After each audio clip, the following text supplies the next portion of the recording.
જાગૃતિ નથી. તો હવેથી એવું બન્યું જીજીઆસી બનાવી પછી ધીરે ધીરે જીજીઆસીનો ગ્રોથ થતો ગયો બરાબર. અને એમને બધા ખેડૂતો ટપક અને ફુવારા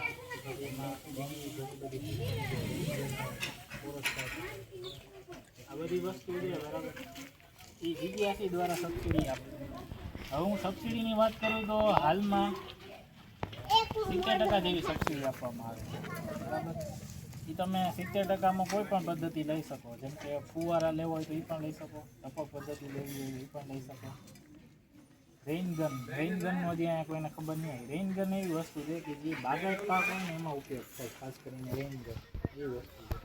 એ બીજા ઘણા બધા એવા પાકો છે એમાં પણ ઉપયોગ થાય. નાના થોડો મોટા હોય તો પણ ટપક પદ્ધતિની વાત કરું તો ટપક પદ્ધતિમાં લગભગ અહીંયા રામરાજપરમાં મને એવું લાગે છે, કદાચ તમે લોકો વાપરતા હોય કે ના વાપરતા હોય મને ખબર નથી, પણ 2-5 જણા એવા હતા કે જે પાછલા વર્ષોમાં ટપક પદ્ધતિ વાપરતા હતા. અને આ ગામમાં લગભગ અમે નહીં હોય તો 2-5 આ સતત અમારી અહીંયા બીજી મિટિંગ છે. ગયા અઠવાડિયે અમે પણ મંગળવારે મિટિંગ કરી હતી, આ બુધવારે આવ્યો એટલે મિટિંગ કરી. લગભગ આમાં ઘણા બધા એવા ખેડૂતો હશે કે જે અમારી પહેલી મિટિંગમાં હાજર હશે. એ લોકોને બધી માહિતી અમે આપી. તો ફરીવાર અમે એ કહીએ કે ટપક પદ્ધતિનું મહત્ત્વ ઘણું બધું છે એમાં.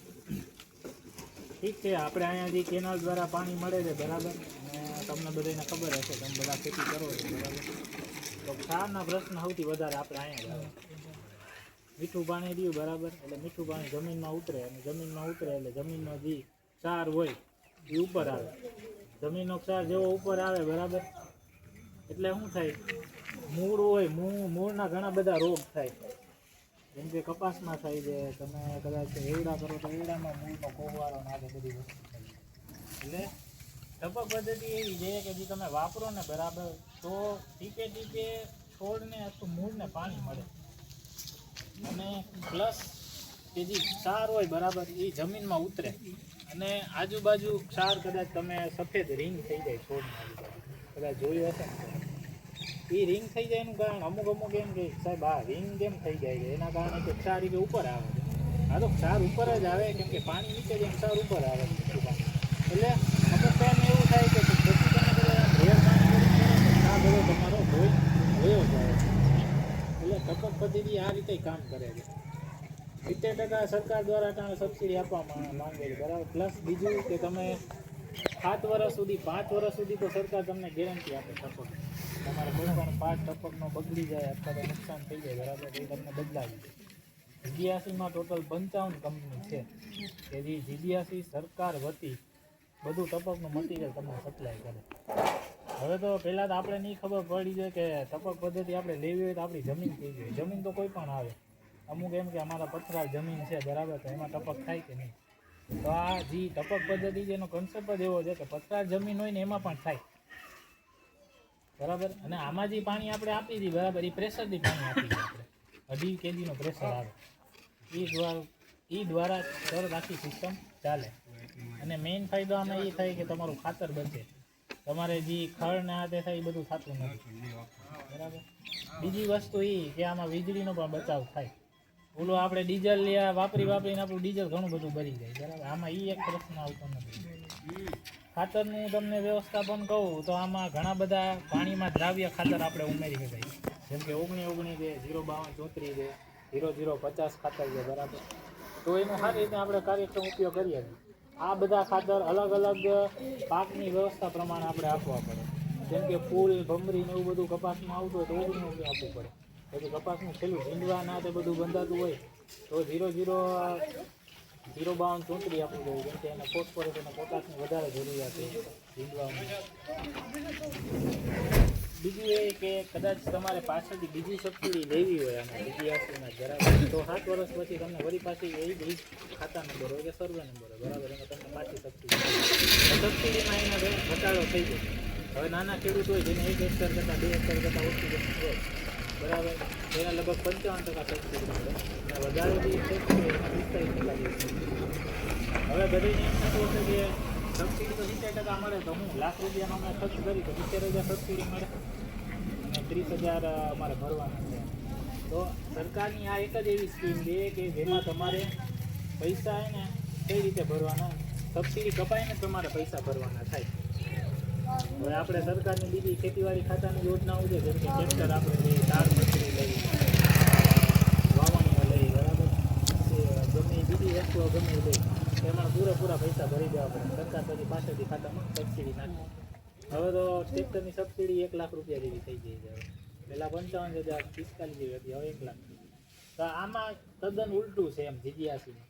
તમારે જેટલા પૈસા ભરવાના થાય એટલા જ ભરવાના થાય. સબસિડી તો કપાય ને જ તમારે પૈસા પાછા ભરવાના. આ ગામમાં ઘણીવાર બીજી વાર અમે 7-8 વાર મિટિંગ કરી. આ ગામમાં અમે પ્રોજેક્ટની વાત કરી હતી. અમે એવો પ્રોજેક્ટ આ ગામમાં લાવવા માંગતા હતા કે જેમાં તમારે કેનાલનું પાણી હોય, બરાબર, એ તમે અટાણ કદાચ આપણે ઇનલીગલી વાપરી દઈએ તો એ લીગલી થઈ જાય. અને એ લીગલી પાણી આપણે સરદાર સરોવર નર્મદાવાળા આપતા હતા. કનેક્શન એ લોકો આપતા હતા. આપણે ખાલી એક મંડળી રચીને બસ રજીસ્ટ્રેશન કરવાનું થતું, બરાબર. એ આપણે પહેલાં મિટિંગ આ લોકોને કહી હતી, પણ થોડુંક એવું હતું, બજેટ વધારે થઈ જતું હતું, બરાબર. એટલે પછી ખેડૂતો એમ કીધું કે ના, હવે અમારે મોકૂફ રાખવું છે. એટલે પછી અમે આ પ્રોજેક્ટ કલસાણા ગામ જે આગળ કદાચ કોઈ જોયું હોય, કલસાણા ગામમાં અમે પ્રોજેક્ટ નાના પાયે કરી, લગભગ 7-8 હેક્ટરનો પ્રોજેક્ટ કરી. અટાણેની પ્રોસેસ ચાલુ. હવે અટાણે આપણી આ રવિ સિઝન હાલે છે, જેમ કે શિયાળાની સિઝન છે, તો આપણે અટાણે તમે જીરું, ધાણા ને ઘઉં, કદાચ ચણા વાવતા હોય તો ખબર નથી, બરાબર. ધાણા કદાચ 2 નંબર વાવતા હશે, જીરું 2 કદાચ કેટલા નંબર 4 નંબર વાવતા હશે. 4 નંબર જીરું આ સાઈડ સૌથી વધારે માંગ રહેતી હશે. આપણે લગભગ જીરુંનું આપણે એમ જોવા જઈએ તો આપણું હબ કહેવાય, આપણું સૌરાષ્ટ્ર, સુરેન્દ્રનગર એમ સૌથી વધારે કદાચ જીરું વાવતું હશે. ધાણાનું મસાલા પાકમાં આપણે સૌથી વધારે વાવતા, કેમ કે અત્યારે મરચાં એવું બધું વાવતા કરતા હશે. તો જીરામાં અટાણે ખાસ કરીને જેમ કે વાતાવરણ તો અટાણે એકદમ ચોખ્ખું છે, એટલે લગભગ રોગ આવવાનું કંઈ એવું બધું શક્યતા નથી. પણ હજી એક સાચવણી કરવી પડે. કદાચ વાયુ હોય તો 15 દિવસ 12 દિવસે જીરું ઉગે, હા, અને બરાબર. અને એક છે કે જીરું તમે વાવ્યા પહેલા જીરુંને તમે દવાનો પટ આપ્યો હશે કદાચ, બરાબર. એ દવાનો પટ આપે તો એ ફૂગનાશક તરીકે હશે. જેમ જીરુંમાં કાળી ચરમી આવી જાય, બરાબર, અને જીરું આપણું આખું ફેલ થઈ જાય. ખબર છે કે વાતાવરણના કારણે આખું જીરું આપણું પતી જાય. આ તો જીરું તો કેવો પાક કહેવાય કે આ મોઢામાં આવે તો આવે, બાકી તો પછી આપણું બધું પતી જ જાય, કંઈ જઈએ જ નહીં. એટલે જેમ કહીને લાખોપતિ બનાવી દે અને કંટાળે બધું જે વસ્તુ થઈ જાય આમાં જીરું એવું છે. એટલે સૌથી વધારે સેન્સિટિવ કહીને પાક આપણો તો એમ જીરું છે. હવે અટાણે પિયતની વ્યવસ્થા પણ કઈ રીતે પાણી પાવતા હશે? તમે કદાચ અઠવાડિયે પાણી વાતા હશે, 10-15 દિવસે પાણી વાતા હશે. ખાસ કરીને તો આપણે એ પ્રમાણે કરાય કે ઉપર વાદળછાયું વાતાવરણ હોય તો પાણી ના અપાય આપણે, એ તો બધાને ખબર જ હશે. કેમ કે એના કારણે ભેજ લાગે ને ભેજના કારણે પછી એમાં કાળી ફૂગ આવવાનો શક્યતા સૌથી વધારે. એક વસ્તુ એ છે કે કદાચ તમે જીરુંમાં જે વાવો, બરાબર, તેની ટ્રાઇકોડરમાં એક પાવડર આવે જેને આપણે જૈવિક ફૂગ કહીએ. અને એ જૈવિક ફૂગ લગભગ જુનાગઢ કૃષિ યુનિવર્સિટી આપણી છે, બરાબર, તેમાંથી ત્યાં બનાવવામાં આવેલો છે. આપતી હતી અત્યારે, હવે અટાણે નથી આપતી. હવે અટાણે એગ્રોવાળા હવે ઘણા એવી બધી એગ્રોમાં આવી ગઈ, એગ્રોમાં પ્રોડક્ટ આવી ગઈ. અને આપણે કાંધાસર જે કૃષિ અહીંયા બંધ થઈ ગઈ, પહેલા અહીંયા આપતા હતા. કાંધાસર સારું ન ગો પાવડર બંધ થઈ ગયું. એ પાવડર કદાચ તમે ઉપયોગ કર્યો હશે. એ પાવડર એવો છે કે બરાબર તમે એકરે એ પાવડર આપણે શું કે આપણું બિયારણ જે એમાં મિક્સ કરીને આપણે કરી શકીએ, પ્લસ તમે છંટકાવ કરીને પાણી હારે પણ એ પાવડર આપી શકો તમે. એ પાવડરથી એવું થાય કે એમાં લગભગ ફૂગ આવવાનો પ્રશ્ન રહેતો નથી. બીજું એવું છે કે જીરુંમાં આમ જોવા જઈએ ને તો અમુક ટાઈમે ફિક્સ આવી જાય છે, અથવા ચૂસિયા પ્રકારની જીવાતું ઘણી બધી આવી જતી હોય છે. તો એમાં તમે લીંબોળીનો ખોળ જે 10 પણની અર્ક આવે છે, એક આખું ડબલું આવે 10 પણની અર્ક, 5 લીટરનું ડબલું આવે. એ કદાચ તમે પંપે તમે 100 ml નાખીને છાંટી દો ને તોય તમારે એ ચૂસિયા પ્રકારની જીવાતું આવે, લીલી પોપટી આવે, પછી પીલી અમુક માખીઓ આવે, સફેદ માખી આવે, એ બધું એનાથી કંટ્રોલ થઈ જાય. આ જીરામાં જે જીવાતું આવે. બીજું ચણા કોઈ વાવે છે અત્યારે? ચણા બહુ ઓછા. ચણામાં ઓળ હા વવાણા હશે, વાત આવી ગઈ. ચણામાં લગભગ 5 નંબર કે 4 નંબર 3 નંબર જાત સૌથી વધારે વાવતા. તો મતલબ એ છે કે ચણામાં માણસો હવે અટાણે જોવા જઈએ તો અહીંયા કદાચ ટપક નહીં કરતા હોય, પણ અમારે જામનગરમાં ચણાનું જે વાવેતર થાય બરાબર, એમાં માણસો હવે ટપક કરે. એમાં એવું છે ચણાની બે હાર વચ્ચે થોડુંક અંતર રાખી દે અને બે નળીઓ ફિટ કરે, એટલે પાણી અમુકનું ચણા એવો પાક છે માણસોને આપણે એમ કહી દઈએ કે ચણામાં પાણી દે તો એને વાંધો ન આવે, એને ઝાકળ આ કે વસ્તુ એને કોઈ પ્રશ્ન થતો નથી. એમ એક છે કે ચણામાં એવું હોય કે ઓલી ઈયળું આવી જતું હોય, જે દોડવું આવે ને ત્યાં ઈયળું આવી જાય, એ આપણે ખાસ છે એના કારણે આપણે ઓલા પોપટા બંધાણા હોય એમાં નુકસાન જાય સૌથી વધારે. તે એના માટે અમુક જે આ હું તમને જે કહું છું કે 10 પાણી અર્ક આવે છે બરાબર, લીંબોળીનો ખોળ આવે છે, આ બધું તમે છાંટો બરાબર, તો એના કારણે ઈયળનું નિયંત્રણ થઈ જાય એમ ધીમે ધીમે. બીજું એવું છે કે અમારું અમે જે જીજીયાસીમાં નવો એક પ્રોજેક્ટ હલાવી હતી બરાબર, ઇન્ટિગ્રેટેડ એટલે સંકલિત પોષણ વ્યવસ્થાપન. સંકલિત પોષણ વ્યવસ્થાપન એવું કે તમારે ચણામાંય અમુક એવા દ્રાવ્ય ખાતરો તમે વાપરો, પાણીમાં દ્રાવ્ય હોય બરાબર, એના કારણે અમુક સારું વસ્તુ થાય. જેમ કે હું તમને 05234 કહું છું, અટાણનું સ્ટેજ એવું છે કે તમારે 19 છાંટો તોય વાંધો ન આવે. પંપે તમે કદાચ 50 ગ્રામ છાંટો કે 100 ગ્રામ છાંટો, એનો કોઈ પ્રકારનું કે સાઈડ ઇફેક્ટ નથી થતા એમ. જેમ કે આપણે અમુક એવી દવા ખાઈ જાય બરાબર, તો એના કારણે સાઈડ ઇફેક્ટ ઘણા બધા થતા હોય છે. જેમ કે એક પેરાસિટામોલ આવે, પેરાસિટામોલ તમે એક ખાવ તો તમને વાંધો ન આવે, એના બદલે તમે 2-3 ખાઈ જાઓ અને ડૉક્ટરની સલાહ વગર ખાઈ જાઓ તો તરત તમને ચક્કર આવવા માંડે કે માથું દુખવા માંડે, એટલે આવું ઘણું બધું થતું હોય છે. બીજું કે જીજીયાસીમાં જે ટપક પદ્ધતિ વસાવવા માંગી છે તો તમારે ઘણા બધા ડોક્યુમેન્ટ થોડા ઘણા દેવા પડે બરાબર. જેમ કે તમારે 7, 12, 8 દેવા પડે, આધાર કાર્ડ દેવું પડે, પાન કાર્ડની જરૂર નથી, પણ એક તો બેંક પાસબુકની ઝેરોક્સ આવે બરાબર, એ તમારે દેવી પડે. હવે આમાં એવું છે કે ટપક પદ્ધતિ વસાવવો હોય તે જે તે સપ્લાયર કંપની નક્કી કરવી પડે. આપણી આગળ જીજીયાસીમાં 55 જેવી સપ્લાયર કંપનીઓ છે, એમાંથી તમે ગમે એ સપ્લાયર કંપનીનો ઉપયોગ કરીને લઈ શકો છો. બધાના ભાવ સરકારમાં એક સરખા જ છે. હવે જેમ કે ટ્રેક્ટરો તમે લેવા જાઓ તો સોનાલિકાના અલગ ભાવ હોય, કેપ્ટનના અલગ ભાવ, મહિન્દ્રાના હોય, જોન ડિયરના અલગ ભાવ હોય. આમાં જે બધી કંપનીઓ છે જીજીયાસીમાં લિસ્ટેડ 55 કંપની, એનો એક સરખો જ ભાવ છે ટોટલી. એવું તમે મટીરિયલ આ તે બધી વસ્તુ લ્યો જે તે સપ્લાયર કંપની આગળથી, તો તમારે ડોક્યુમેન્ટ રજીસ્ટ્રેશન કરાવવા પડે, એ તમારું બધું ફોર્મ ભરે, તમારા ખેતરમાં આવીને આખી ડિઝાઇન બનાવે, અને હા તમે જ્યાં કહો કે અમારે અહીંયા વાલ જોઈએ છે ત્યાં જ તમને મૂકે, નળિયું તમારે જેટલી જોઈએ એ પ્રમાણે કરે, ડિઝાઇન આ તે બધું બનાવી ટોટલી વસ્તુ ડોક્યુમેન્ટ તમારે લઈને જીજીયાસીમાં મોકલે. ત્યાંથી પછી એક વર્ક ઓર્ડર નીકળે. વર્ક ઓર્ડર પછીની પ્રોસેસ એવી થાય કે આપણે ખેડૂત, એક જીજીયાસીનો માણસ અને એક જે તે સપ્લાયર કંપની હોય એ બધા થઈને ડોક્યુમેન્ટ ભેગા કરીને તમારી એક 8 પાનામાં સાઇન લે. એ પછી એક આ પ્રૂફ થઈ જાય કે ના તમે ટપક પદ્ધતિ વસાવવા માંગો છો. અને આ પૈસા ત્યારે ભરવાના જે પહેલાં તમને કોટેશન આપે એમ કે તમારું, જેમ કે 1 હેક્ટર છે જમીન બરાબર, 6.5 વીઘા જમીન થાય છે, તો તમને દેખાડે કે ભાઈ તમારે એટલા પૈસા ભરવાના થાય, 40-50 હજાર ભરવાના થાય છે, તો તમને દેખાડે કે ભાઈ આ તમારે 40-50 હજાર ભરવાના થાય. જો ભરવા હોય તો ઠીક છે, બાકી તમે તમારે ટપક પદ્ધતિ ના લી હોય, બીજી કંપની બદલાવી હોય બરાબર, તો તમે એ વર્ક ઓર્ડર જીજીયાસીમાં 15 દીમાં કેન્સલ થઈ જાય, એટલે તમારે એ પ્રશ્ન ના રહે. પણ એક વસ્તુ એવી છે કે તમે એક ફેરે ટપકનું કે સર્વે કરાવો, તમે જો ખાલી એમને જોયું કરશો તોય તમને ખબર પડશે કે ટપક કેટલી વસ્તુ સારી છે. બીજી વસ્તુ એ કે તમારા ખેતરમાં મટીરિયલ બધું આવી જાય ટપકનું આ છે, પછી જીજીયાસી દ્વારા એક થર્ડ પાર્ટી એજન્સી રાખી છે, એ તમારા ખેતરે આવીને બધું મટીરિયલ ઇન્સ્ટોલ છે કે નહીં, બધી વસ્તુ તમને મળી ગયેલી છે કે નહીં, એ બધી વસ્તુની એક આવીને ફોટા પાડે. એ લોકો ફોટા પાડીને પછી તમને સર્ટિફિકેટ આપે કે હવે બરાબર છે કે નહીં, પાણી જે પ્રમાણે પડતું હોય, જેટલા પ્રેશરમાં પડતું હોય બરાબર એ પ્રમાણે હાલે છે કે નહીં. આ થઈ ગયા પછી જે પૈસા ભરવાના જે કંપનીને આવતા હોય બરાબર, સરકાર દ્વારા જે તે કંપની રોકેલી હોય એના જે પૈસા દેવાના હોય પછી જ એના ખાતામાં પૈસા જાય, ત્યાં સુધી ફોટા પડ્યા વગર પૈસા એના ખાતામાં જતા નથી.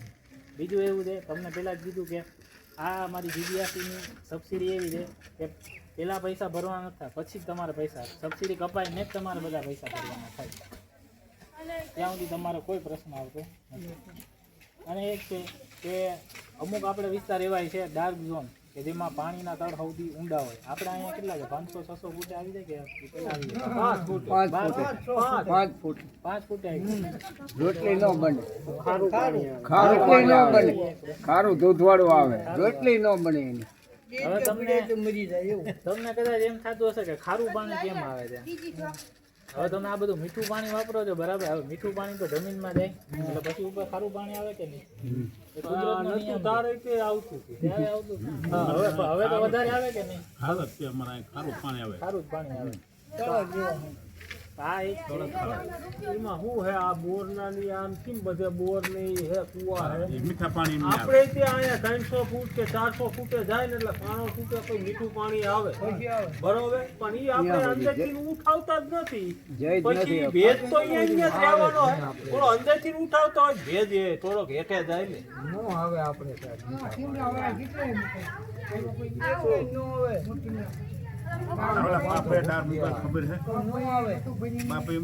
પથ્થરની નીચે જાય પાણી જે આવે છે આ પાણીમાં જ આપણી આ ટપક પદ્ધતિ હાલે ને કે ના? એના માટે તો આ ટપક પદ્ધતિ આપણે બનાવી. આ જે પદ્ધતિ છે બરાબર એ પેલા ઇઝરાયલ વાપરતા. ઇઝરાયલ માટે અમાર ખર્ચો કેમ વધે ખબર? કદાચ મીઠું પાણી નીકળ્યું હોય ને તો 400 ફૂટ ગાયરો હોય ને તો 400 ફૂટનો પાઇપ ઉતારવો પડે. નહીતર બોરી આજે અમુક જિલ્લામાં ન ઉતારવો પડતો. હા એ પથરાળ જમીન ડાયરેક્ટ ઉપરથી પથરાળ હોય એટલે એને ન ઉતારે તો હાલે. હારે ને હારે. બુરાઈ જાય એટલે જ આપણી જે આ ટપક પદ્ધતિ છે આ ખાસ આમાં તમારે ખારા પાણીમાં જ હાલે. આમાં એવું છે અમારો એવો કે હેતુ છે કે ગામમાં બધા ટપકનું રિઝલ્ટ સારું જ આવે, પણ મેં જ વાપરેલી છે બધું બિયારણમાં ખાતરમાં બધામાં ફાયદો જ હતો. પણ મેં તમને સીધી વાત કરી હતી ને એને આમ મૂંઝાઈ ગયા એટલે કાઢી નાખ્યું. તારે જો આ રીતે મીટિંગ થતી હોત ને તો નીકળી ન હોત. થોડું એક એકરમાં કરવું હોય એકરમાં કેટલો ખર્ચો આવે એમાં ભરવાનો? એકરમાં તમારે કમસે કમ 30 થી 35 જેવો ખર્ચો આવી બરાબર. પછી તમે ઓલામાં નાનો ઝોન કયો સંયુક્ત 2-5 હાથ ખેડૂત એ આ જો એ આપણે રામરાજપરમાં એ નાનો ઝોન કેટલાનો? નાનો ઝોન તમે ગમે એટલો રાખો. અમે અટાણે 10 હેક્ટરમાં કરી દીધું બરાબર. 10 હેક્ટરમાં પ્રોજેક્ટ કરી દીધી. જેમ કે હું તમને તલસાણાનું કહું છું, તલસાણામાં અમે 7.5 હેક્ટરમાં આ પ્રોજેક્ટ કરી દીધું. એમાં અમારે લગભગ 7 થી 8 ખેડૂતો ભેગા છે. એ લોકો એવી મંજૂરી દર્શાવી કે ના સાહેબ અમે આ પ્રોજેક્ટ કરવા માંગી છીએ. અમને એક તો ટીસી લાઇટ કનેક્શન બરાબર 24 કલાકનું મળે છે, પ્લસ જે પાણી અમને જે નિગમ વાળા સરદાર સરોવર આપે બરાબર એનો થોડો ઘણો જે પીયાઓ ભરવાનું થાય એમાં જંપલાવાની ગણતરી છે. એમાં બધા હું તો આખું ગામ પણ એમાં એવું છે બે ખેતર અમારા ગામના, બાકીના બધા બાજુના ગામના. આ ગામ નહીં ગામ બધા ખેતર. મારી બાજુમાં નથી, મેં તેની વાત થયેલી.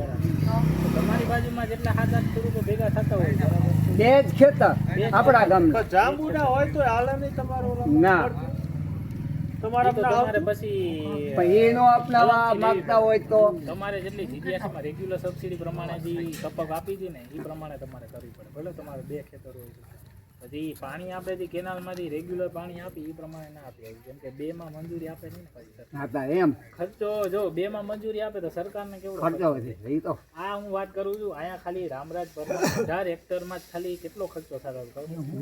18 હેક્ટરમાં 94 લાખનો ખર્ચો થતો થતો હતો. એટલે પછી નો ગવર્મેન્ટ ન પડે. અને ખેડૂતોને ખાલી ભરવાના કેટલા હતા ભાવ? 18 હેક્ટરમાં 12 લાખ ભરવાના થતા હતા. અને એ 12 લાખમાંથી અમે કરીને 10 લાખ કહેતા હતા કે હવે કાંઈ વાંધો નહીં 10 લાખ. પછી છેલ્લે એવું વિચાર કર્યું કે ના કે હવે 10 લાખે અમે ભરી નહીં શકીએ. તો એ પછી નક્કી કર્યું કે વાંધો નહીં હવે પછી જે તે સંસ્થા અમને પૈસા આપતી હતી બરાબર, જીડીએસી તો સરકાર દ્વારા સબસિડી 70% આપતી જ હતી, તો સંસ્થાએ અમને થોડો ઘણો ફાળો આપી દે, કાંઈ વાંધો નહીં. એ લોકોને 8 લાખ કયો, 8 લાખમાં કે 17-18 જણા માણી જતા હોય ને તો આપણે આ પ્રોજેક્ટ અહીંયા કરી નાખીએ. અને એ પ્રોજેક્ટ પાછો પાયલોટ પ્રોજેક્ટ હતો. આખા ગુજરાતમાં પહેલો પ્રોજેક્ટ આપણે રામરાજપરમાં થવાનો હતો. અને કદાચ એ રામરાજપરમાં આપણો પ્રોજેક્ટ થઈ જાત ને તો સીએમ છે ને એ પ્રોજેક્ટ આપણો જોવા આવત. ભૂપેન્દ્ર પટેલ અટાણે સીએમ છે ને આપણે, એ આ પ્રોજેક્ટ જોવા આવત. ત્યાં સુધીની આપણે તૈયારી કરી લીધી હતી. બધાને ખેતરે જઈને સર્વે કરી લીધું હતું. પછી નિગમમાંથી આપણે પાણીની મંજૂરી લઈ લીધી હતી. બરાબર કે આપણે 5 MCFT પાણીની જરૂરિયાત હતી એ પ્રમાણે એટલે કેલ્ક્યુલેશન થઈ રહ્યું પ્લસ PGVCL ને આપણે કનેક્શન માટે કહી દીધું કે અમારે ભાઈ 24 કલાકનું અમારે કનેક્શન જોઈએ એટલે એ બધું થઈ ગયું હતું હવે આમાં એવું હશે આ પ્રોજેક્ટ એવો છે કે ખેડૂતો આપણે તૈયારી ન દર્શાવે તો પછી કોઈ મતલબ ના રહે આ પ્રોજેક્ટ એટલે પછી ના છૂટકે અમારે બીજા ગામ નક્કી કરવા પડે બધા વરમોરા જ હતા ને એ તો એમના ભાઈઓનો જ હતો હોત ને કુટુંબ તો બધું થઈ ગયું એને કે આ ગામને ઘણો બધો લાભ મળે છે આ તો મારે કોઈ વતન આજે કોઈ